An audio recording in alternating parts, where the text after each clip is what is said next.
Live from quarantine. Yes, with the quarantine hair and makeup job, darling. Well, she did a good job. Oh, why, thank you. I try.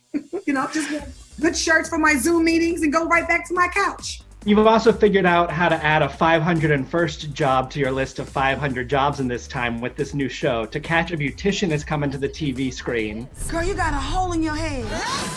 Tamar Braxton and Johnny Wright are here to bust bad dues. Y'all ready? Tell me how you got involved in this kind of crazy project. Yeah, the crazy project that I'm most proud of. So, given that I've had a lot of hairdos over the years, and also hair catastrophes over the years. And so, the show just morphed into like my favorite thing to do. Talk about hair, talk about people's problems, and try to help them fix it. Well, and you've had every hairstyle even a couple of years ago. You shaved it all off. Yeah, I did. It was my best hairstyle.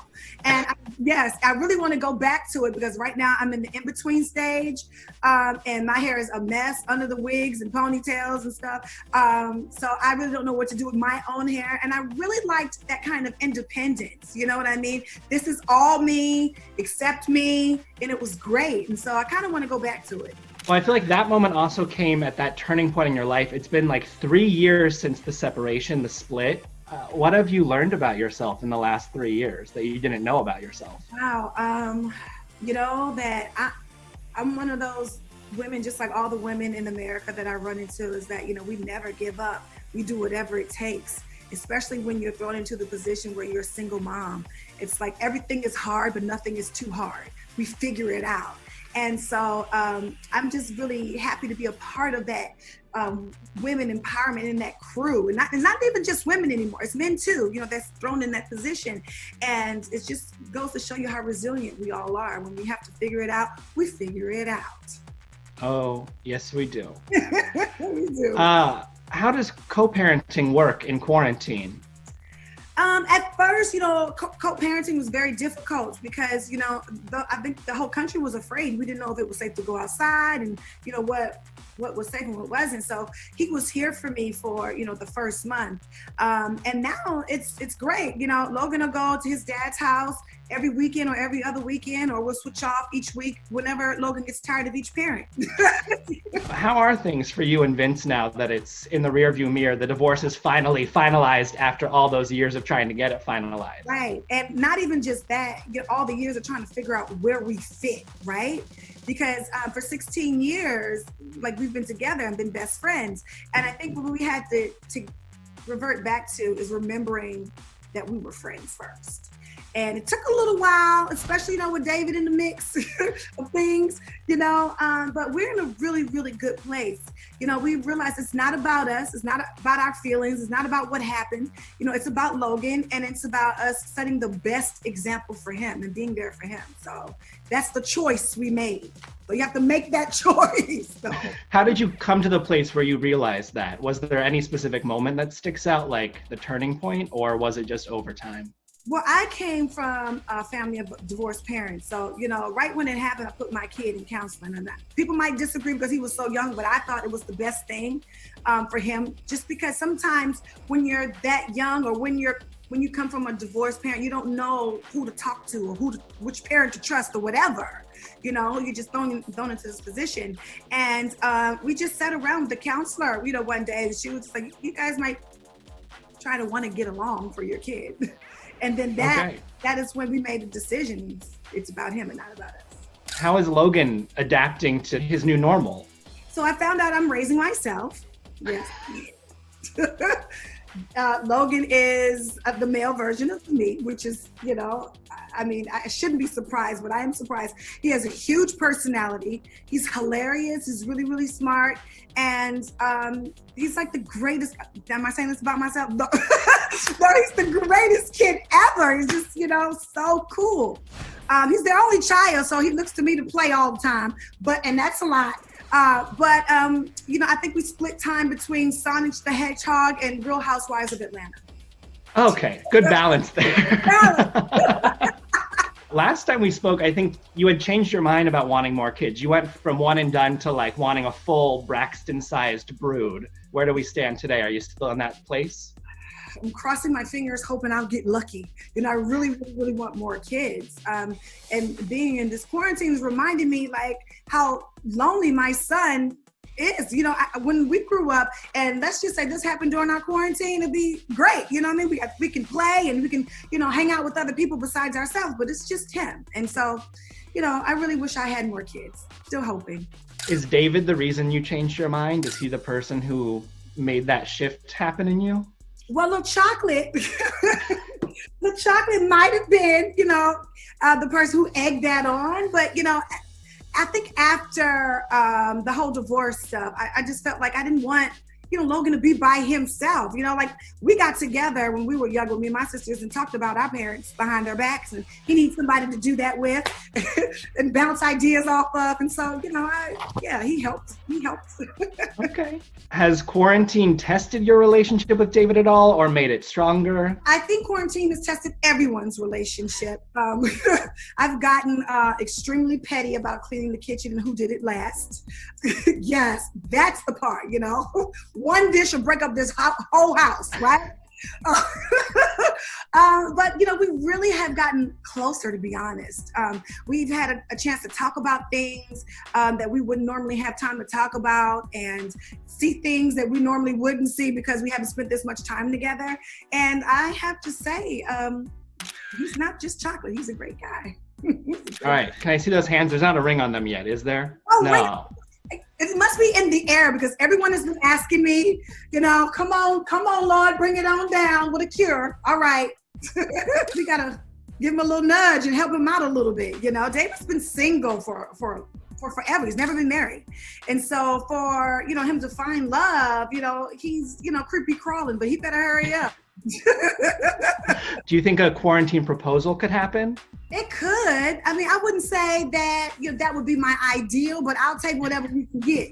He can actually walk me around the corner, and it could be a little bit more romantic than the gangster lean we've been in for the past 3 months. Okay.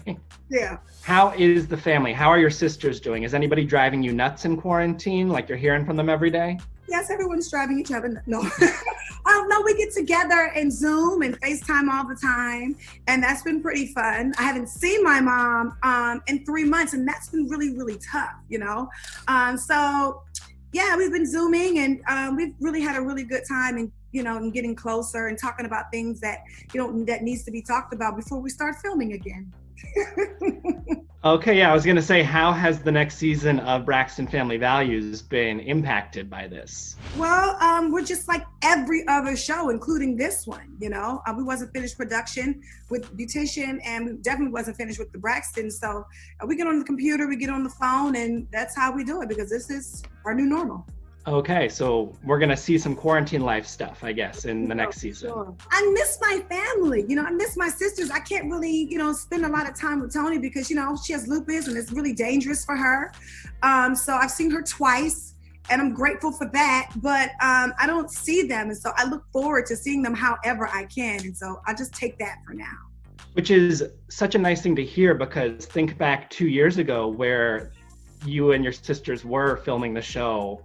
Yeah. It was not that place.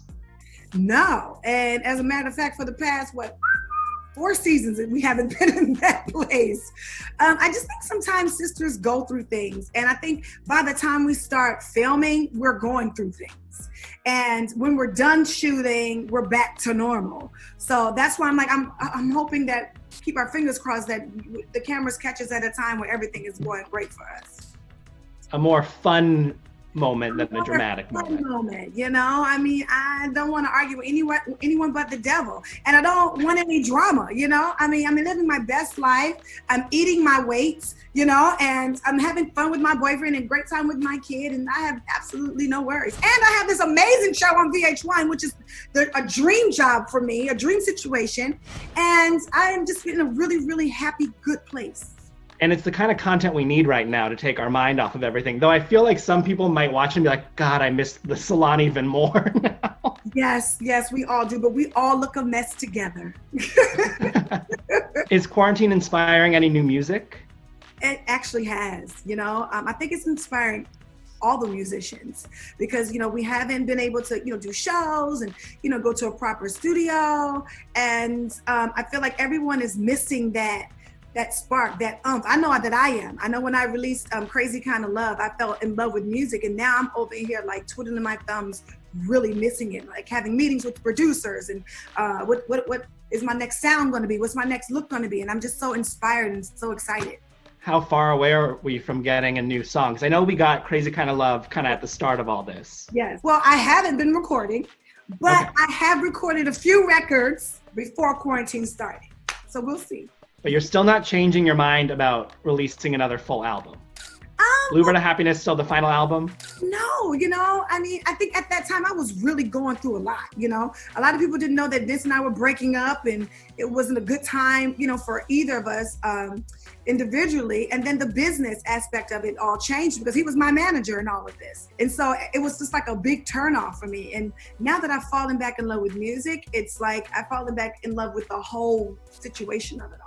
2020 threw off a lot of plans for people. Is there anything left on the Tamar vision board that you were hoping to make happen this year that's maybe getting pushed to 2021? Like, I remember 3 years ago, you still wanted a talk show. You wanted to return to TV in that way. Yes, I still do. It's still a dream of mine. I think that now that a couple of situations for me have changed, that door is a possibility, and I'm really grateful about that. Well, I hope you get to walk through that door sooner rather than later. Thank you. Thank you so much. All right, I got to ask you, did you hear from Tony after you started the Tony Braxton challenge? So I'm going to show you how to do Tony Braxton. You got to put bass in your throat, like, okay? Like you finna cough or burp or something, and like you can't finish no sentence, and you just got to have that real deep emotion, and can't nobody understand nothing you're saying.